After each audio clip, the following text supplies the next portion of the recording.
At the stroke of the midnight hour, when the world sleeps, India will awake to life and freedom.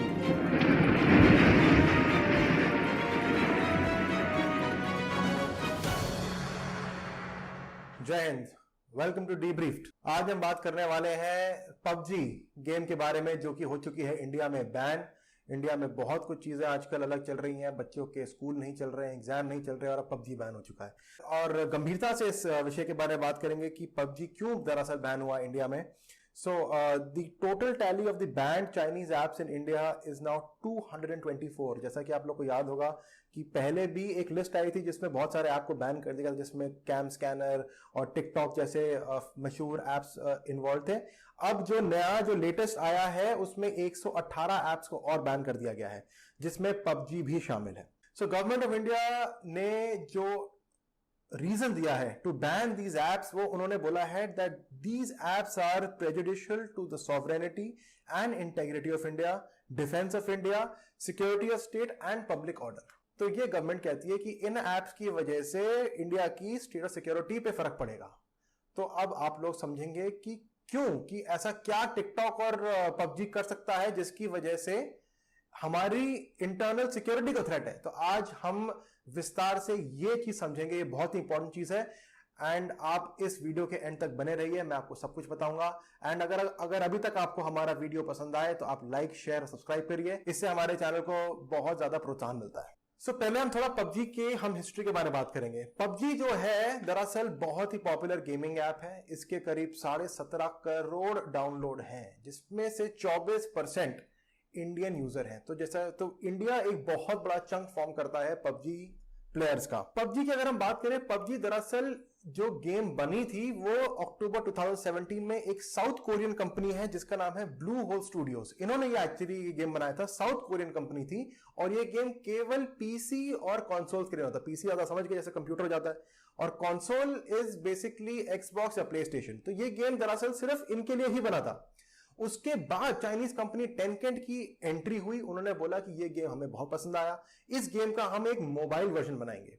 Tencent was given the permission to make a mobile version of this game, which is called PUBG for mobile, which is a wholly owned Chinese app. उसके बाद Tencent company ने Blue Hole Studios में 10% अपना stake भी ले लिया। So indirectly अब PUBG को आप कह सकते हैं कि इसके ऊपर चाइनीज फुटप्रिंट है, जिसकी वजह से ये ऐप गवर्नमेंट के रडार पे आ गई। और गवर्नमेंट हमारी बहुत स्मार्ट है, वो आप ऐसे नहीं कर सकते कि अगर कोई ऐप बैन कर दी तो अपने VPN ऑन करके आप उस ऐप को एक्सेस कर सकते हैं। गवर्नमेंट अभी ये भी प्लान कर रही है कि वो इन सारे ऐप के साइट सर्वर को ब्लॉक करेगी, जिसका मतलब ये है कि आप VPN के द्वारा भी इन एप्स को एक्सेस नहीं कर पाएंगे। सिमिलर स्टेप्स यूएस में डोनाल्ड ट्रंप ले रहे हैं, जहां पे हुआवे जो बहुत बड़ी टेलीकॉम कंपनी है वो ऑलरेडी बैन हो चुकी है, और डोनाल्ड ट्रंप ने इस बात का जिक्र भी किया है कि वो भी टिकटॉक को बैन कर सकते हैं। We're looking at TikTok. We may be banning TikTok. We may be doing some other things. There are a couple of options, but a lot of things are happening. So we'll see what happens. But we are looking at a lot of alternatives with respect to TikTok.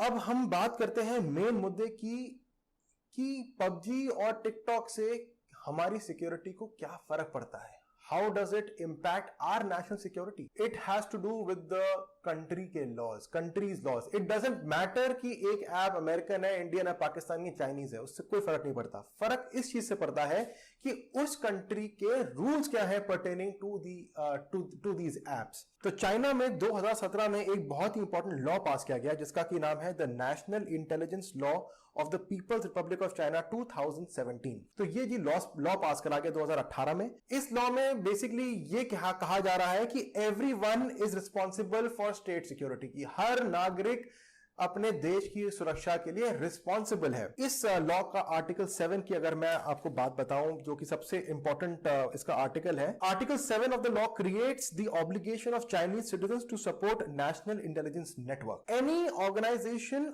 और citizen shall support, assist and cooperate with state intelligence work in accordance with the law and keep the secrets of national intelligence work known to the public. इसका मतलब यह हुआ कि Chinese company are mandated by law, वो उनकी मजबूरी है कि अगर चाइना की गवर्नमेंट मांगे उनसे कोई डिटेल, उनको शेयर करना पड़ेगा.